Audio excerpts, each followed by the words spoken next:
Bénédiction à tous et à toutes. 20 minutes de guidance ce soir. Nous allons étudier un chapitre que j'ai ouvert depuis 4 semaines maintenant sur, n'est-ce pas, la santé du croyant. C'est vraiment passionnant, c'est vraiment satisfaisant de recevoir de nombreux témoignages qui nous parviennent ici et là concernant la guidance ascensionnelle et de combien beaucoup de personnes aujourd'hui ont vraiment compris leur place dans le Seigneur, leur place dans la foi, leur place dans l'Église. C'est vraiment très très important à notre époque. Merci de faire large diffusion de ce numéro 190 de la guidance, mais qui va parler toujours du même intitulé, la santé du croyant. Donc c'est l'oracle Orpha, président de l'Académie de la guidance ascensionnelle et visionnaire de cette ambassade qui est l'Arche de la Nouvelle Alliance sur Argenteuil. En parenthèse, j'annonce le samedi, donc samedi qui vient, le samedi 12 décembre, à compter de 15h à 18h, je vais ouvrir un travail que Dieu a mis à cœur. C'est celui du sommet des fils de Dieu. Le sommet des fils de Dieu. Il aura lieu chaque an. Ok, chaque fin d'année, ce sera vraiment l'occasion de apporter de nouvelles âmes, faire connaître le Christ, faire découvrir leur mission à chacun de nous, et aussi un plaisir depuis la Réunion. Bénédiction Dimitri, il est 10h30, que les instructeurs, les moissonneurs soient avec toi ce soir au nom de Jésus. J'espère qu'on va avoir encore 1, 2, 3 personnes. Merci de partager dans le groupe de l'Arche de la Nouvelle Alliance. Voilà, donc je ferme la parenthèse rapidement pour rappeler le rendez-vous du sommet des fils de Dieu qui va avoir lieu ce samedi à compter de 15h. Allons-y maintenant dans les Écritures. J'ai une passion de partager avec vous la connaissance, donc la révélation que Dieu m'a apportée sur l'ancestralité, la divinité et l'humanité. Donc cette guidance va encore pouvoir renchérir, donner un plus à votre cheminement de foi. Allons-y dans les Saintes Écritures. Je vais faire une prière d'ouverture. Une prière d'ouverture. Déjà, je donne le texte de Genèse 29, versets 31 à 35 et 2 Thessaloniciens 3, verset 10. Voilà, verset 10 à 18. Merci Seigneur pour ta présence encore. Je voudrais spécifiquement Seigneur que tu puisses transformer les cœurs, que tu puisses Seigneur apporter dans la vie d'un homme Seigneur, oui, une caractéristique prophétique, mais qui sera désormais Seigneur passionnante. Je voudrais que cette guidance 190, dont l'intitulé reste Seigneur dans la thématique sur la santé du croyant, vraiment d'apporter la santé à ce couple, la santé à ses projets, la santé à son avenir, à sa destinée prophétique de celui et celle qui m'écoute et qui m'entendra par les oreilles de l'Esprit. Au nom de Jésus, quelqu'un dit c'est moi, j'entends par les oreilles de l'Esprit. Au nom de Jésus, bénédiction, bénédiction. Alors, la Bible déclare ceci dans Genèse 29, versets 31 à 35. Lisons. L'Éternel vit que Léa n'était pas aimée. Il la rendit féconde, tandis que Rachel était stérile. Je répète, l'Éternel vit que Léa n'était pas aimée. Il la rendit féconde, tandis que Rachel, qui était aimée, était stérile. Verset 32. Léa devint enceinte et enfanta un fils, à qui elle donna le nom de Ruben, car, dit-elle, l'Éternel a vu mon humiliation et maintenant mon mari m'aimera. Donc vous voyez que Rebecca, plutôt, Ruben, est né avec une volonté. Il est né avec la volonté, de défier, de défier, parce qu'elle voyait l'humiliation. Ça veut dire que quand les gens sont dans l'humiliation, ils ont un esprit de défi. Quelqu'un dit, je dois sortir de l'humiliation au nom de Jésus. Maintenant, regardez le verset 33. Elle devint encore enceinte et enfanta un fils. Et elle dit, l'Éternel a entendu, l'Éternel a entendu que je n'étais pas aimée. Il m'a aussi accordé celui-ci. Elle lui donna le nom de Siméon. Elle lui donna le nom de Siméon. C'est-à-dire quoi? C'est-à-dire que maintenant, elle composait avec les événements en se disant, peut-être que je ne suis pas la préférée, mais ce que je vais produire va changer l'histoire. Quelqu'un dit la productivité d'une femme change son histoire au nom de Jésus. Maintenant, écoutez. La Bible dit au verset 34, elle devint encore enceinte de son troisième enfant, de son troisième fils. Elle dit, cette fois-ci, mon mari s'attachera à moi, car je lui ai enfanté 3 fils. C'est pourquoi on lui donna le nom de Lévi. Mais vous voyez que les espérances à cette époque-là, donc Léa, ok, l'espérance de Léa n'est pas arrivée à terme parce que Lévi n'a pas permis à comment il s'appelle, son mari, donc Jacob, de s'attacher à elle. Qu'est-ce qui va se passer? Verset 35. Elle devint encore enceinte et enfanta un fils. Elle dit, cette fois, je louerai l'Éternel. Quelqu'un dit, la louange que nous rendons à Dieu change toute chose. Je répète, la louange que nous donnons, que nous rendons à Dieu par la loi de l'honneur, ok, elle change toute chose. Je louerai l'Éternel, car c'est pourquoi elle lui donna le nom de Judas et elle cessa d'enfanter. Quelqu'un dit bénédiction. Je voudrais appuyer ceci avec le livre de 2 Thessaloniciens 3, verset 10. 2 Thessaloniciens 3, verset 10. Allons dans la parole de Dieu. Père, sanctifie-nous par ta parole, car ta parole est la vérité. Au nom de Jésus. 2 Thessaloniciens 3, verset 10. Je voudrais, avec vous, commencer au verset 6. Ce sera plus intéressant. Nous vous recommandons, frères, au nom du Seigneur Jésus-Christ, de vous éloigner de tout frère qui vit dans le désordre. De tout frère qui vit dans le désordre. Non seulement selon les instructions que vous avez reçues de nous, vous savez vous-même comment il nous faut imiter, il faut nous imiter, car nous n'avons pas vécu parmi vous dans le désordre. Nous n'avons mangé gratuitement le pain de personne, mais dans le travail et dans la peine. Nous avons été nuit et jour à l'œuvre pour n'être à charge à aucun de vous. Ce n'est pas que nous n'eussions pas le droit, mais nous avons voulu vous donner en nous-mêmes un modèle à imiter. Quelqu'un dit l'Église a besoin de modèles à imiter. Car lorsque nous étions chez vous, nous vous disions expressément, si quelqu'un ne veut pas travailler, qu'il ne mange pas non plus. Je répète, si quelqu'un ne veut pas travailler, qu'il ne mange pas non plus. Nous apprenons cependant qu'il y en a parmi vous quelques-uns qui vivent dans le désordre et ne travaillent pas, mais qui s'occupent de futilités. Quelqu'un dit, je vais sortir des futilités et des babioles. Nous apprenons verset 11, cependant, il y en a parmi vous qui vivent dans le désordre. Premièrement, qui ne travaillent pas. Deuxièmement, mais qui s'occupent des futilités. Quelqu'un dit, il y a trop de charges futiles au nom de Jésus dont je dois me débarrasser. Nous invitons ces gens-là, écoutez, nous invitons ces gens-là et nous les exhortons, par le Seigneur Jésus-Christ à manger leur propre pain en travaillant paisiblement. Pour vous, frères, ne vous lassez pas de faire le bien. Quelqu'un dit, je ne dois pas me lasser de faire le bien. Et si quelqu'un n'obéit pas, à ce que nous disons par cette lettre, c'est-à-dire de ne pas vivre dans le désordre, de ne pas vivre dans la paresse et de s'intéresser aux futilités, notez-le. N'ayez point de communication avec lui, afin qu'il éprouve de la honte. Ça, c'est la Bible qui dit ça. Ne le regardez pas comme un ennemi, mais avertissez-le comme un frère. Quelqu'un dit bénédiction. Je voudrais, pour parler de la santé du croyant, parce que c'est vraiment l'objectif, puisque c'est une thématique qui fera l'objet d'une écriture, l'objet d'un livre. Vous allez vraiment être très très bénis pour l'année même, qui vient en 2021. Le Seigneur m'a parlé au travers du Saint-Esprit, par le Saint-Esprit dans des réflexions profondes, parce que dans la préparation d'un sommet, on est dans la recherche vraiment du conseil de Dieu, le secret de Dieu qui nous transforme, nous, pour transformer les autres. C'est pourquoi un bon orateur, c'est d'abord quelqu'un qui prend le temps d'être rempli par l'Éternel, par l'Esprit de Dieu, par le Fils de Dieu, pour ensuite le donner. Parce que je disais la semaine dernière que il y a dans l'évangile 3 dimensions importantes. Dans le culte de l'honneur, vous avez le culte du Père.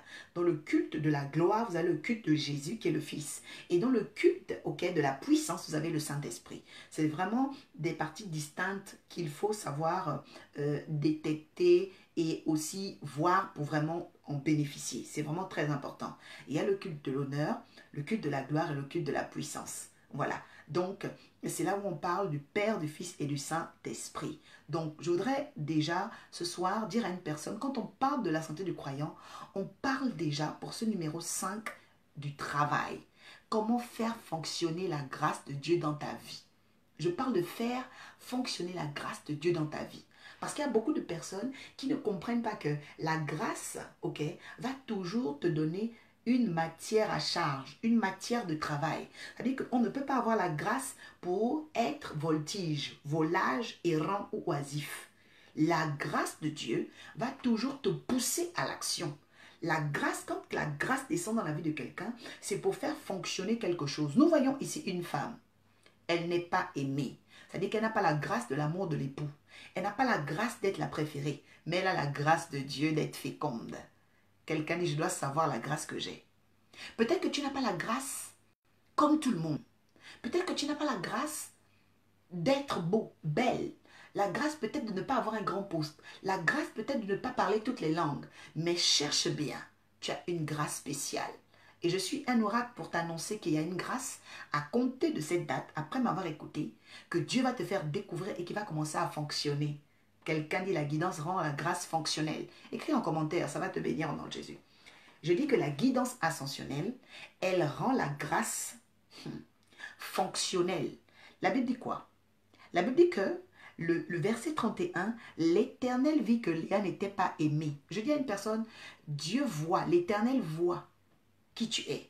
L'Éternel voit ce que tu traverses. L'Éternel voit comment les gens te considèrent. L'Éternel voit les cœurs des gens à ton égard. Mais laisse-moi te dire que l'Éternel n'agira pas de la même manière que les gens te voient. Non. L'Éternel agira en fonction de la grâce qu'il a mis en toi. La Bible dit quoi? Il vit que Léa n'était pas aimée et il la rendit féconde. Je veux insister sur le mystère de la fécondité parce que la fécondité, c'est la productivité. Ça veut dire quoi? Ça veut dire que la force de Léa n'était pas la beauté. La force de Léa, c'était pas la parole. La force de Léa, c'était la productivité. Lorsque vous êtes dans une famille, lorsque vous êtes dans une nation, lorsque vous êtes dans des dimensions où on ne vous aime pas, cherchez à être productif. Lorsque vous commencez les choses difficilement, vous êtes dans un pays, peut-être vous n'avez pas de papier. Vous êtes dans une famille, peut-être on ne vous considère pas. Vous commencez une relation où ce n'est pas vous qu'on aime. Vous êtes dans des choses où vous avez du mal à être préféré ou le préféré ou la préférée, selon. Soyez productif. Quelqu'un qui n'est pas productif accusera tôt ou tard le mépris. Le travail est une vertu. C'est la Bible qui dit. Le livre de 2 Thessaloniciens, oui, chapitre 3, verset 10 dit que celui qui ne travaille pas ne mange pas. En fait, il faut savoir que l'homme ne se nourrira pas seulement de pain, mais de toute parole qui sort de la bouche de Dieu. Ça veut dire que celui qui ne sait pas travailler sa grâce, il ne mangera pas l'accomplissement de sa prophétie. Je répète. Celui qui ne sait pas travailler sa grâce, commence à partager avec un frère, partage avec une personne. Parce que je suis sûre que cette grâce, ce message, cet enseignement de ce soir va rendre la grâce qui est dans ta vie fonctionnelle. Parce qu'il y a des grâces qui sont stagnantes. Parfois tu te dis, bon je sais faire ça, mais qui veut? Je sais faire le manioc, mais qui va avoir besoin du manioc? Je sais faire le riz, mais qui va avoir besoin du riz? En fait, toi-même, mighty Lord Jesus, tu diminues le talent que tu as. Tu disparais. En fait, tu fais disparaître, tu tues le talent que tu as. Non. Ce que tu sais faire, c'est ce que Dieu a mis en toi. Et c'est cette grâce qui est spéciale que Dieu va rendre aussi fonctionnelle quand tes yeux vont s'ouvrir. Quelqu'un, il faut que mes yeux s'ouvrent. C'est très important. Dieu rend la grâce fonctionnelle. La grâce que Dieu donne à quelqu'un. C'est pour la rendre fonctionnelle. On voit Rebecca, elle n'est pas aimée. Mais parce qu'elle a la grâce de la fécondité, elle est productive. Rebecca est productive. Léa est productive. Léa n'est pas aimée. Mais déjà même le nom Léa, il faut savoir que Léa, ça veut dire l'appel. Donc, il faut savoir que Léa, le fait qu'elle ne soit pas aimée, elle cherche quand même à savoir quelle est sa particularité. Beaucoup de personnes d'entre vous, vous n'êtes peut-être pas les préférés dans vos familles. Vous n'êtes peut-être pas les préférés dans votre couple. Vous n'êtes peut-être pas les préférés. Ce n'est pas le plus important d'être préféré ou pas. Le plus important, c'est quelle est la grâce que Dieu a mis en toi. C'est de ça qu'il s'agit. Quelqu'un dit, il faut que mes yeux s'ouvrent. C'est très important. Parce que tu ne peux pas toute ta vie t'apitoyer en ne voyant que le mauvais côté de ta vie. Je parle à une Léa ce soir. Je parle à un homme qui a la destinée de Léa, c'est-à-dire qu'on ne t'aime pas. Partout où tu vas, voilà, les gens ne te préfèrent pas, tu ne sais même pas pourquoi, tu vas à un endroit. Non, mais cherche à savoir, ok? Cherche à savoir qu'est-ce que Dieu a mis en toi. Parce que c'est ce qui est en toi qui doit être fécond, source de fécondité. La Bible dit, l'Éternel vit que Léa n'était pas aimée. Il a rendu fécond. Ça veut dire que Dieu est un juste juge. Il y a une personne ce soir qui peut-être n'était pas aimée, mais le juste juge va te donner le pouvoir et la puissance de la fécondité. Quelqu'un dit, je dois recevoir au nom de Jésus. La Bible dit quoi ensuite? Elle dit que la fécondité que Léa avait, Rachel ne l'avait pas. Je répète, la fécondité que Léa avait, Rachel ne l'avait pas. Pourtant, Rachel était aimée. Il y a beaucoup, c'est pourquoi faites très attention. La Bible dit que la course n'est pas aux agiles, ok? Ni la victoire aux robustes. C'est-à-dire que ce n'est pas parce que tu vois quelqu'un robuste que la personne va te battre. Ce n'est pas parce que tu vois quelqu'un beau ou belle que la personne va forcément réussir avant toi. Ce n'est même pas parce que quelqu'un a tous les diplômes que la personne sera épanouie. Non. La Bible dit que seule la bénédiction de l'Éternel enrichit. Parce qu'il y a des personnes que tu vois aujourd'hui qui sont peut-être en Land Cruiser, qui sont peut-être dans des grosses voitures, mais tu ne sais pas comment les personnes dorment. Tu ne sais pas comment les personnes dorment. Je suis bien placée pour le dire parce qu'avant d'avoir le Seigneur, aujourd'hui, 9 ans après, mais 9 ans avant, j'avais une belle vie, mais je n'étais pas bien. Non, je n'étais pas bien. Voilà. J'avais une maison, j'étais dans un aéroport, je travaillais dans un aéroport, tout le monde voyait que je roulais une BMW, j'étais jeune, j'avais une notoriété, mais je n'étais pas bien. Je n'étais pas bien dans ma peau. Ça, il y a 9 ans de cela. Mais 9 ans après que j'ai accepté d'être modelée par l'Évangile, j'ai accepté Jésus, j'ai accepté l'Évangile aussi pour être transformé de l'intérieur, parce que le problème, ce n'était pas l'extérieur, j'avais pas un problème d'extérieur, j'avais un problème d'intériorité, parce qu'à l'intérieur de moi, je n'étais pas bâti. Je n'étais pas bâti. À l'extérieur, j'étais bâti. J'avais un contrat de travail, j'avais une maison, j'avais une voiture, j'avais une autorité, mais je n'étais pas bâti de l'intérieur.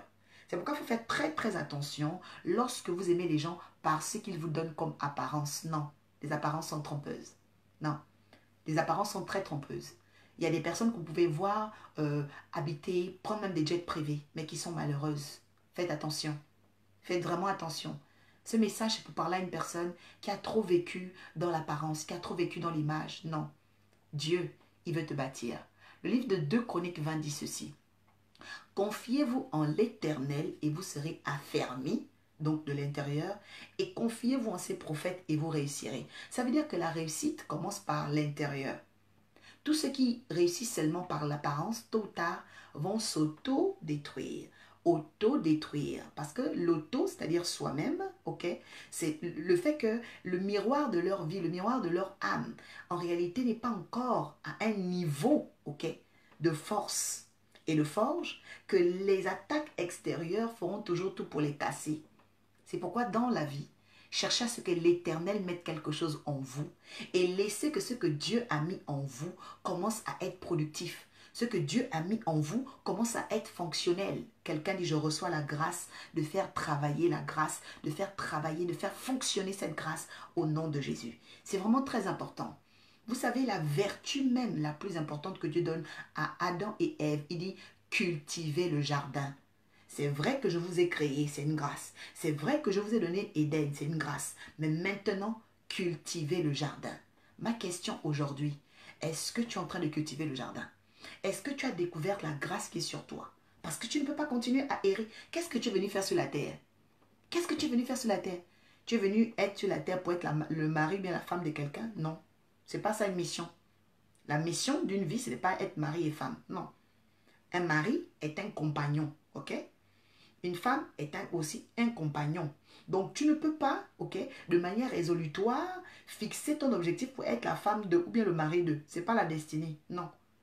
Si Ruth n'avait pas travaillé, c'est-à-dire que si Ruth n'était pas allée glaner dans le champ de Boaz, si Ruth était paresseuse, si Ruth était rêveuse, si Ruth était une personne qui voulait simplement, faire la belle, Boaz ne devait jamais faire d'elle sa femme.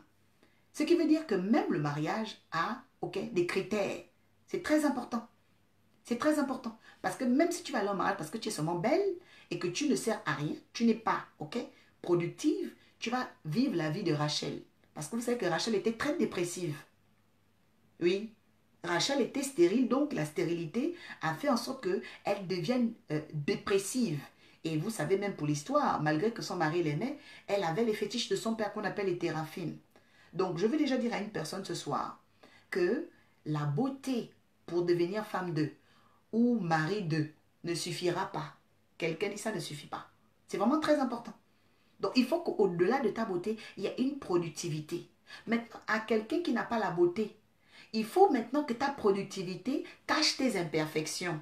Quelqu'un dit oracle, j'ai besoin de la vérité. Ça, c'est très important. Il faut que ta productivité, c'est-à-dire qu'un homme qui n'est pas beau, une femme qui n'est pas belle, doit chercher à être productif. Ça, c'est important. Ça, c'est la Bible qui dit. Parce qu'il y a très souvent des personnes qui se disent « Ah mais non, voilà, si Dieu m'a donné la beauté, ça suffit. » Non, la beauté ne suffit pas. La beauté ne suffit pas. Si Esther était seulement belle, le peuple juste devait se faire tuer, elle aussi parmi, parce que c'était une question de race. Voilà. Parlons bien de l'évangile.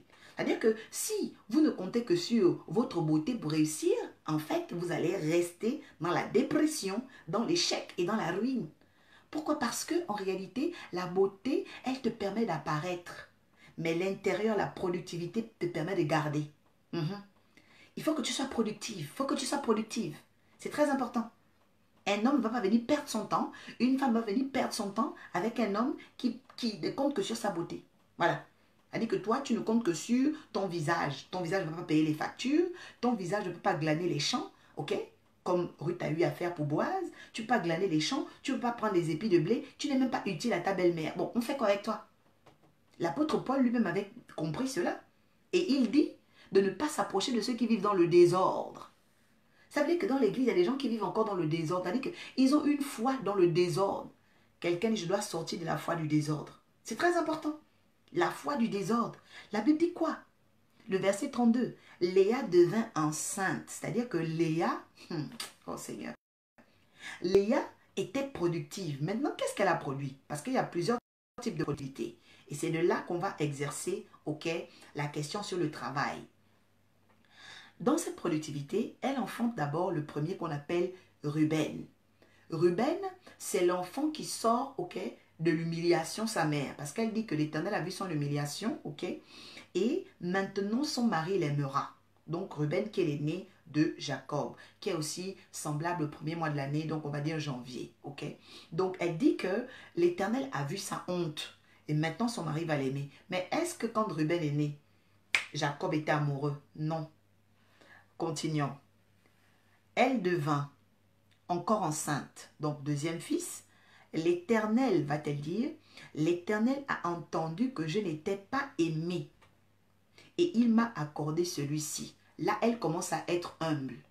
C'est-à-dire qu'elle comprend, je veux vraiment dire à une personne ce soir, que dans la productivité, il faut d'abord être sincère avec soi. Les gens productifs, c'est des personnes qui n'oublient pas d'où ils viennent. Les gens productifs, c'est des personnes qui savent que de manière résolutoire, elles ne doivent plus ressembler à ce qu'elles étaient. Les personnes productives, c'est aussi des personnes qui, à un moment donné, font un bilan de leur vie. C'est très important. La Bible dit que Ruth n'a pas cherché un mari riche, un jeune mari ou un beau mari. Elle cherchait simplement celui qui avait le droit de rachat sur sa vie. Le droit de rachat sur sa vie. Vraiment, toutes les personnes qui vont venir samedi, avec la grâce de Dieu, je vais expliquer et vraiment décortiquer ce qu'on appelle le droit du rachat. Parce qu'il y a beaucoup de gens qui ne savent pas que la vie de foi est une vie juridique. Parce que Dieu est un juste juge et Jésus est même le président d'une cour constitutionnelle divine. C'est vraiment important. Ça, je vous le dis. La vie de foi, c'est une vie juridique. C'est-à-dire que nous sommes vraiment dans le contexte où chacun, de manière décisionnelle, doit chercher à avoir le juste juge et le bon avocat. C'est vraiment important. Parce que tu ne peux pas gagner un procès si tu n'as pas un bon avocat. Tu ne peux pas monter si tu n'as pas une bonne défense. Et aussi des bons arguments juridiques. Oui, des arguments qui permettent de brandir documents. Oui. Pourquoi? Parce qu'à un moment donné, vous comprenez que Ruth vient de la malédiction.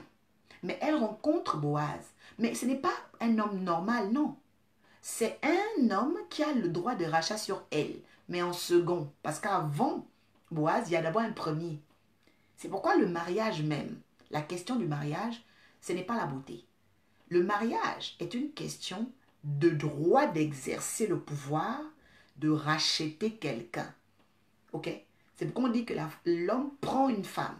Ce n'est pas la femme qui prend un mari. Ok? Il la prend pour épouse. Ton mari te prend pour femme. Ok? Ce n'est pas la femme qui prend un mari. Voilà. Donc c'est pourquoi une femme ne peut pas... Une femme ne peut pas prendre pour mari quelqu'un qui n'a pas le pouvoir du rachat. Une femme ne peut pas prendre pour mari quelqu'un qui n'a pas le pouvoir du rachat. C'est-à-dire que quelqu'un qui ne peut pas racheter son histoire. Oh, quelqu'un dit, il faut que je trouve la personne qui va racheter mon histoire au nom de Jésus. J'espère vraiment que tu as pris note sur l'adresse du 12 rue Ambroise Croizat. Samedi à partir de 15 h.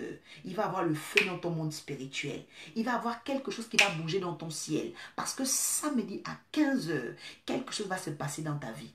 Tu vas connaître que Dieu est un juste juge. Tu vas connaître que Dieu, ce n'est pas le hasard. Tu vas savoir que la grâce que Dieu te donne, elle doit être fonctionnelle. Quelqu'un dit samedi, ma grâce va devenir fonctionnelle au nom de Jésus. La Bible dit quoi? Elle a fait humilité. Ça dit que la productivité vient par l'humilité. La productivité vient par l'humilité. L'humilité, c'est de savoir d'où on vient. Et commencer à chercher qui exerce le droit de rachat pour sa vie. La Bible dit quoi? La Bible dit, l'Éternel a entendu que je n'étais pas aimé. Il m'a aussi accordé celui-là. On l'a appelé Siméon. Elle devint encore enceinte. Elle enfanta 7 fois. Un autre, elle va dire ceci. Mon mari s'attachera à moi, car je lui ai fait un 3e fils. Elle lui donna le nom de Lévi. Maintenant, la prière commence à être réalisée. Parce qu'elle a dit, mon mari s'attachera. S'attacher, ok, ça veut dire avoir une alliance. C'est pourquoi en Israël, l'alliance des Lévites n'a jamais bougé. Ceux qui ont gardé le sacerdoce lévitique depuis Moïse n'ont pas bougé. Ok? Ils n'ont pas bougé. Ce sont eux aujourd'hui qui sont les rabbins et tout. Ce sont eux qui sont de la tribu de Lévi. Quand tu ne viens pas de la tribu de Lévi, en Israël, tu n'as pas le sacerdoce. Cela vient de Lévi. Ok? Et c'était Lévi qui prélevait également la dîme. Pourquoi? Parce que la mère avait prophétisé. Je dis à une personne qui va avoir le travail, parce qu'on voit que Léa avait un travail dans la vie de Jacob. Léa faisait fonctionner la grâce de Jacob. Quelqu'un dit, il me faut quelqu'un qui va faire fonctionner ma grâce. Pourquoi? Parce que même Jésus, que toi et moi nous prions aujourd'hui, quand on dit oui, au nom de Jésus, au nom de Jésus, Jésus n'est pas venu de Rachel. Hein? Jésus n'est pas venu de la femme qu'on aime. Jésus est venu de la femme qu'on n'aime pas. Quelqu'un dit, Jésus est le descendant de la femme qu'on n'aime pas. Oui. La Bible dit quoi? La Bible dit, écoutez, le verset 34. On lui donne le nom de Lévi. Maintenant le verset 35. Elle devint encore enceinte et elle enfanta 7 fois. Elle dit, je louerai l'Éternel. Je louerai l'Éternel. C'est-à-dire qu'elle ne parle pas du présent, mais elle parle du futur. Elle dit, je louerai l'Éternel. Elle lui donna le nom de Judas et elle cessa d'enfanter. Maintenant dans Genèse 49, pour ceux qui ne savent pas toutes les implications scripturaires, il faut savoir que le descendant, donc Judas, qui est le fils de Léa, la femme qu'on n'aime pas, va avoir après donc l'une de ses belles-filles qu'on appelle Tamar. Et Tamar va être l'ancêtre, plutôt la défunte glorifiée aussi de Jésus, parce que Tamar va faire un enfant avec Judas. Et ce sont ces enfants-là, donc des jumeaux, dont Pérez, qui sera l'ancêtre de Joseph au travers de David. Voilà. Donc, Jésus, même dont on parle, qui vient de la lignée de David, la postérité de Judas, Judas qui reçoit l'hommage de ses frères, vient de la femme qu'on n'aime pas. Pour dire à une personne que c'est le travail qui provoquera la santé de ta vie. Le travail. Maintenant, le travail, c'est quoi? C'est vrai que tu dois être productif dans la société parce qu'une personne qui ne fout rien n'attire rien. Quelqu'un qui doit être productif dans la société. Ça, c'est très important. Vous savez, la Bible dit que l'enfant paresseux fait la honte de son père. Voilà. Donc, il faut faire très, très attention quand vous n'êtes pas productif. Il faut que tu saches faire quelque chose. Peut-être que tu sais bien faire les lits, tu sais nettoyer, tu es une bonne ménagère, tu es une bonne cuisinière. Commence à faire quelque chose. Commence à faire quelque chose. Peut-être que tu gardes les enfants, fais quelque chose. Peut-être que tu chantes bien, ta voix, tu as une belle voix. Chante, commence à faire quelque chose. Oui. Peut-être que tu as le vestimentaire, tu sais habiller, deviens conseiller vestimentaire, fais quelque chose. C'est vraiment très important. Peut-être que tu connais l'électricité, deviens électricien, fais quelque chose. Oui, parce qu'une bonne mère ne laisse pas ses enfants sans rien faire. Oui, il faut que tu presses ton fils à faire quelque chose. Tu dois presser ta fille à quelque chose. Tu ne peux pas avoir tes enfants sans rien faire. Tu n'es pas une bonne mère, tu n'es pas un bon père. Non, quelqu'un, il faut que ça change dans ma famille. C'est très important. C'est très, très important. La Bible dit que celui qui ne travaille pas ne mange pas. C'est-à-dire que quand tu ne travailles pas, tu ne peux pas voir la grâce fonctionner. Parce que l'homme ne sera pas seulement de pain, mais de toute parole qui sort de la bouche de Dieu. Mais Dieu ne peut pas parler sur des personnes qui ne veulent pas être productives. Dieu parlait dans la vie de Léa parce qu'elle cherchait à être productive. Et la manière dont Dieu parle, ça veut dire quoi? Ça veut dire que Dieu donne. Dieu a donné Ruben. Dieu a donné Lévi. Dieu a donné Siméon. Dieu a donné Judas. Je vous dis que même quand on ne vous aime pas, même lorsque vous êtes détesté, Dieu va vous donner quelque chose qui va vous rendre mémorable. Et voilà que Léa, qui avait les yeux, comment on dit les Écritures, les yeux délicats, elle était louche. Léa qui n'était pas belle de figure, est restée dans l'histoire parce qu'aujourd'hui, on prie au nom de Jésus. Mais quand on regarde les ancêtres, on regarde les personnes derrière, eh bien, il avait pour ascendant Léa. Donc, il faut que tu cherches à être productif. Il faut que tes mains produisent quelque chose. C'est très important. Quelqu'un dit, mes mains ne doivent plus rester vides au nom de Jésus. C'est pourquoi la Bible dit quoi? La Bible dit même que tu ne viendras pas dans la présence de l'Éternel les mains vides. Comment tu peux venir dans la présence de Dieu? Tu n'as pas d'offrande. Tu n'as pas d'autel. Tu n'as pas de sacrifice. Tu ne travailles même pas. C'est-à-dire que même quand on dit de ranger les chaises, balayer là, tu ne fais rien. Quelqu'un, il faut que ça s'arrête au nom de Jésus. Je dois être productive. C'est très important. Parce que le royaume des cieux, c'est la productivité. La Bible dit que Noé trouva grâce aux yeux de l'Éternel. La grâce fait fonctionner quelque chose. C'est parce qu'il a eu grâce qu'il a travaillé dans l'arche, à faire l'arche. Donc la grâce, ce n'est pas la paresse. Ce n'est pas le hasard. La grâce te fera toujours faire fonctionner un travail. Il faut que tu fasses quelque chose. Nous allons faire une prière vraiment très importante avec le livre de Ruth, qui est un livre très très fort, écoutez, très très fort. Et nous allons aller directement sur la bénédiction qu'elle reçoit. La bénédiction qu'elle reçoit, c'est vraiment un livre qui me touche. Et je vous invite vraiment à méditer. Il n'y en a que 4 épîtres à méditer le livre de Ruth, vraiment ce soir avant de dormir. Et toute la semaine, s'il plaît à Dieu. Voilà, vraiment méditez le livre de Luc, il y a 4 épîtres, lisez-le, vous allez comprendre. Mais nous allons faire une prière avec le verset 11 uniquement, au nom puissant élevé de Christ. Le verset 11 de Ruth, chapitre 4, déclare: tout peuple qui était à la porte et les anciens dirent: nous en sommes témoins, que l'Éternel rende la femme qui entre dans ta maison semblable à Rachel et Léa, qui, toutes les deux, ont bâti la maison de Jacob, la maison d'Israël. Manifeste ta force en Ephrata et fais-toi un nom dans Bethléem. Nous allons maintenant déclarer. Le verset 12. Puisse la postérité de l'Éternel te donner par cette jeune femme. Oh Seigneur. Par cette jeune femme, rendre ta maison semblable à la maison de Péret, qui fut enfantée à Juda par Tamar. Boaz prit Ruth qui devint sa femme, et il alla vers elle. L'Éternel permit à Ruth de concevoir, et elle enfanta un fils.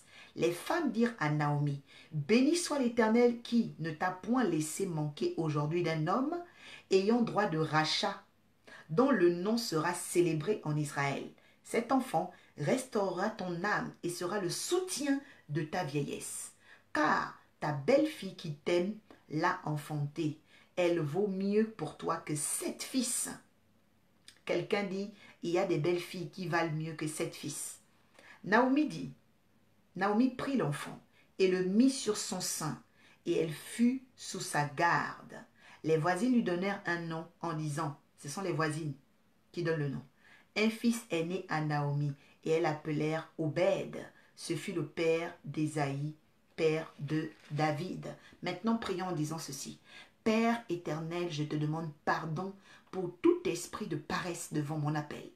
Paresse devant mon rôle. Paresse devant ce que je devais faire. Paresse devant Seigneur éternel.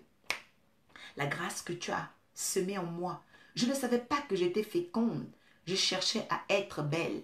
Je ne savais pas que je devais être productive. Je cherchais à apparaître. Mais aujourd'hui, Seigneur, je viens maintenant te demander pardon. Je viens changer de pensée. Je viens changer de mentalité. Et je viens maintenant, Seigneur, m'unir à ta volonté. Je refuse de vivre dans le désordre selon, Seigneur, la lettre de 2 Thessaloniciens 3, verset 10. Je ne veux pas vivre dans le désordre. Je brise le démon de vagabondage. Je brise le démon obscur. Je brise le démon, Seigneur éternel, qui voulait me rendre oisif, errant, au nom de Jésus. Oh, je brise cette malédiction sur ma vie. Et je proclame maintenant que le sang de l'agneau me ramène dans la retranscription, Seigneur, de la prophétie. Oui, je vais vivre dans la santé du croyant. Et pour ce numéro 5, recevoir, Seigneur, le cœur du travail.